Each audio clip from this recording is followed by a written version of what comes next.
Joel Hawthorne joins us now for the final trade of the day. Good to have you back on the show. It's been a while. Thanks for having me, Angie. It's wonderful. Let's take a look at GLD. Now, last week we were talking about some safe haven buying that was going on in the market. A little bit of anxiety and fear out there. Yes. What are you seeing? Definitely seeing that. We saw GLD actually make a 52-week high of about 127.63 on Friday.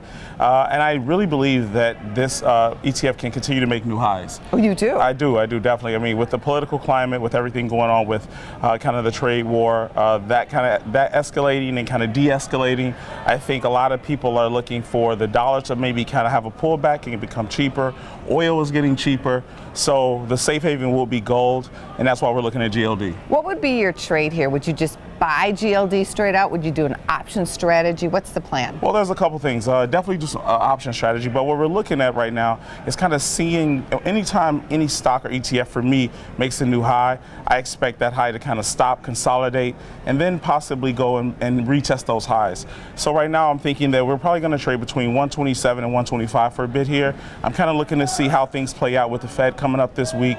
I think if we can kind of stay in this range, maybe make higher, then I'll look to put on maybe a traditional call spread out to maybe, I would say, probably about July expiration. July. So you give yourself a little bit of time here. Yeah. And do you think that the overall market trend is going to lend itself to more safe haven? It sounds as though you do. So yeah. What exactly do you think will happen here with the VIX, or how is this relating to your trade? Well, I really think right now the market is just kind of sitting on pins and needles, kind of waiting to see what's going to happen with a lot of the trade talks, what's going to happen with the Fed. So I really believe that overall, I think right now it's just a cautionary tale of just kind of like waiting to see. So you're not really seeing a ton of trend. You're not even really seeing a lot of volatility. You mentioned the VIX. Mm-hmm. The VIX has really been stagnant, right? Trading between 18 and 16, so to speak, and really sitting around that 16-ish number for the past maybe week and a half.